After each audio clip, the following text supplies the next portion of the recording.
I'm Armand. I'm Joey. I'm Raj. And you might know me from Throwback Theater. And you're watching Luck of the Irish.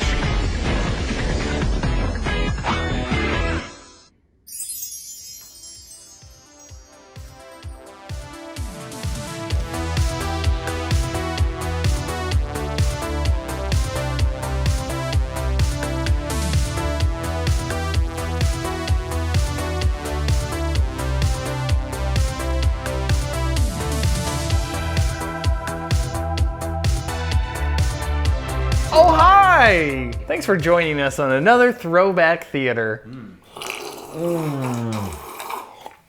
I love Irish beer. It's green. Vodka's great. So, Raj, what movie did we watch today? Today we were blessed with the lucky appearance of Luck of the Irish. Where's our family from, Dad? We moved here from Cleveland. We're Americans, Kyle. That's all the heritage we need. Hey, come on, Kyle, you're gonna be late for the game. Let's go. Don't forget to wear your lucky coin. Your lucky ethnic coin. We're from Cleveland. So, Joey, what is this movie about? It's kind of about a Disney original channel movie making money. In Short, make children's entertainment. That's what it's Making about. money? Is that a different? So you're saying this is a cash grab? What if it didn't make any money? Was there anything that Disney made for their channel that was original that was not a cash grab? Touche. Tonight was the quarterfinals, and we were going all the way this year. State champions. Is that the 10 love seconds left. interest? 55, 56. And I was the reason. That can't happen. Yeah, this is one of those movies that has Disney written all over it, from the feeling, the lighting, to just the overall good feelings you have to have at the That level of end. cheesiness. Yeah, especially like looking back now. It's for a target audience. They know that audience. They're making it for that audience. They're probably killing it for that audience. The main character looks like a cross between Logan from Veronica Mars and Shia LaBeouf from like Even Stevens. Like it's classic stereotype for characters for a Disney classic. Oh, yeah.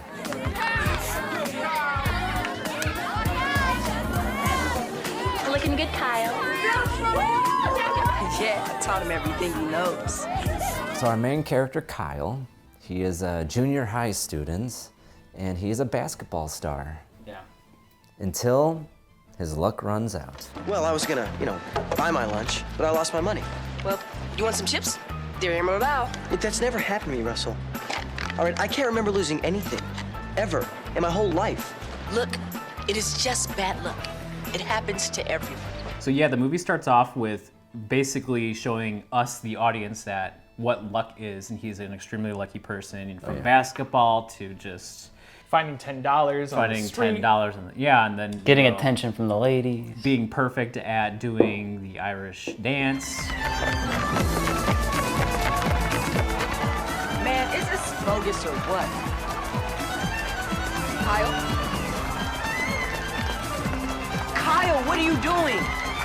I don't know, I can't help it. So we're at the Irish festival. Yes. And we get to see a whole bunch of cliches. The Luck of the Irish The Luck of the Festival. Irish. We get to see some nice river dancing, and then he gets pushed over and loses his coin. Or we don't really see it, but it's Loses. swapped with, a metal fraud. Sorry, kid. Is that Fat Tim Curry? Top of the morning to you.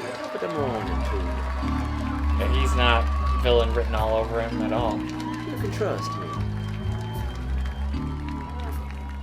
What about that other guy that was at the festival? Well, And if he you like see bumped him, into he was a him. henchman. He was a great extra. He's a discount Peter Pettigrew actor. Let's just call him that. Yeah. Or Fat Tim Curry. We could go either way. I could go either way on this. Tim But Curry. speaking of which of henchmen, this brings up an awesome opportunity to talk about our villain of the story, which is our favorite guy from Psych. If you don't treat O'Hara with the respect she deserves, or if you hurt her in any way, I will discharge my pistol. And you know that there's a pot of gold at the end of every rainbow. Then you belong to the sage of the steppe. You're saying you'll shoot me? Repeatedly. So after his lucky charm was stolen, so after he got mugged, he goes home and starts to realize that his life is changing. So he oversleeps for school, his trophies falls on his foot, breaks his foot. His mom is acting weird, especially in contrast to the previous day when he's like, what's our heritage? Right, and they're like, oh, don't worry about it, we're American. Stop asking questions, we're from Cleveland. That's enough for you, right? Right. Yes. Yes, check out our ethnic Cleveland food. Oh, my blood pressure just went up from looking at that. Hen's eggs and a rasher of bacon. Potato cakes, bangers, and a black and white pudding. And yeah, so like he starts getting shorter. You can tell because we have a lot of close-ups of his feet where he just hikes up extra large jeans, but not as short as his mom. So he finds out that his mom is not from Cleveland. No. She's actually from Ireland. Mom, Dad, there's something wrong with...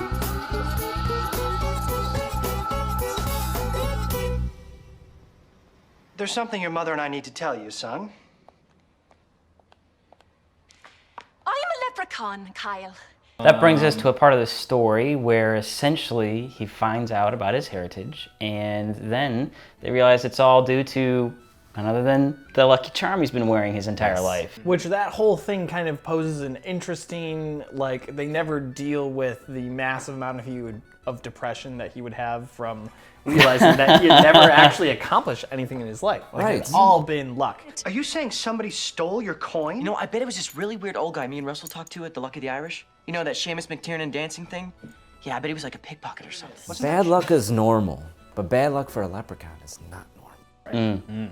So, it's the lifeblood of a leprechaun. Yes, and speaking of lifeblood, his lifeblood changes as he becomes from a normal boy into slowly becoming into a leprechaun. His hair changes, it becomes more red, more spiked, looked like a Backstreet Boys dancer, and then his ears become pointed. He thinks he's a Vulcan at first. Oh, Kyle. What? Oh no, I'm turning into a Vulcan.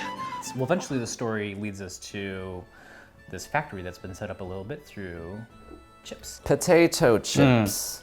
Emerald Isle. Emerald Isles. So at the festival, Kyle and his friend run into a creepy old man. So then his family is like, it must have been that old man. Actually, that old man's your grandpa. Now, what's this about an old man? Gray in the hair, was he? Yeah. I mean, he started walking up to us and talking about his shoes. Said he made them himself. Was it a snake he had on the sole of his shoe? Yeah. Yeah, it was. The miserable old sinner to play such a trick, and you his own grandson.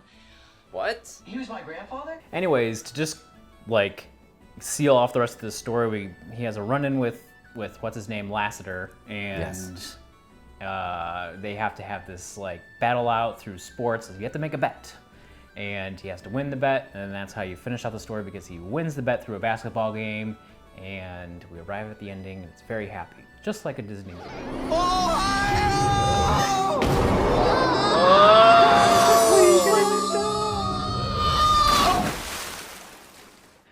To live forever within the shores of Lake Erie. Sure hope he can swim better than he plays basketball.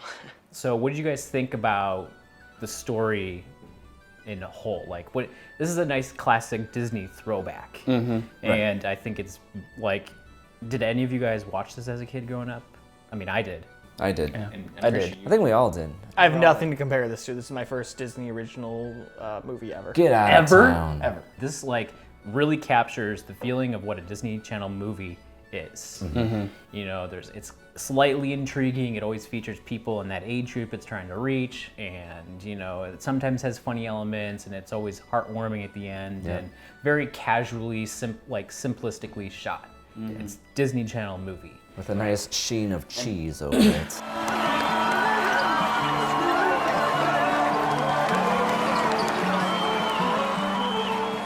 I'm proud of you, son.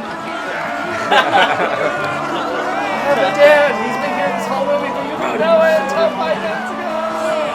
Do you guys think this kind of movie holds up nowadays? Like, would someone in junior high find this interesting to watch? Yeah. Or do you think it really only hits the nostalgia hit of I guess, our generation that watched this as a kid growing up. I mean, even me watching it right now, I was like, I remember this, and I wouldn't even say it's nostalgia. It was just, we watched this as a kid and it was fine.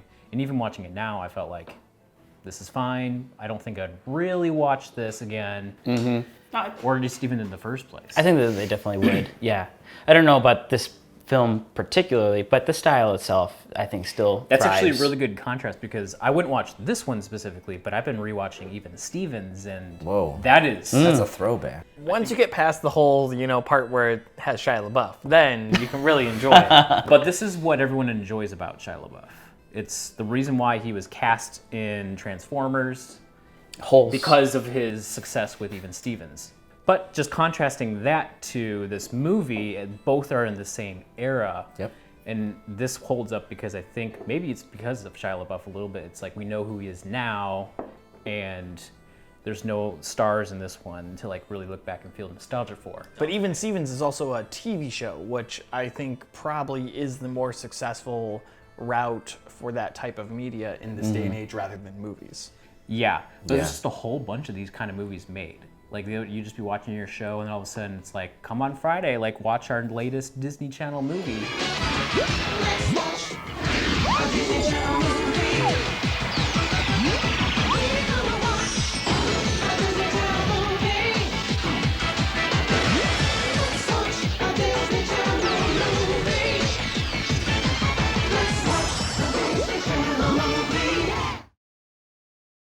Okay, so the big question though, and I'm guessing probably this is the type of movie where it's kind of like you see it once, you don't need to see it. Like there's not a lot of rewatchability. So maybe the better question is, would you throw back to this style of movie and watch other Disney originals, or would you just throw away those and skip them? I don't think there's many of these kind of movies that I would throw back. I don't think this holds up nowadays. Yeah, the rewatchability on this one is not too high for me. But I also think that, like you were saying, it's kind of a case by case. I think there's some that kind of stick out among the others. And for that sake, I would say for those particular ones that stick out, I think the rewatchability for nostalgic sake is definitely pretty high for me. I can definitely see at some point in the future going back and kind of revisiting some of them. So, like I said, I didn't grow up with any of this, so there's no nostalgia factor whatsoever. Yeah. So, like, I recognize it as, like, it's wholesome, it's, like family, it's fun. You could show it to anybody. There's not going to be any problem really that people have with it. That being said, like I'm way outside the target market. So I wouldn't, go to watch this or any other Disney original just because it's fine, but it's just not what I'm looking for as far as entertainment. Like it has a good message, like finding yourself, being proud of your heritage. But, I don't think kids and the target demo, which is like junior high, I don't think they're going to be very entertained with this. It's very cheesy, very ham-fisted. Like this seems like a after-school special type of thing. Like, oh, your confidence is in you. You don't need luck. Right. Hard throwaway. Like you don't need to watch this. Yeah, it doesn't hold up at all. So. Oh well. Well, you heard it from us. You can check it out if you want to, but we'd probably say you can throw this one away for sure.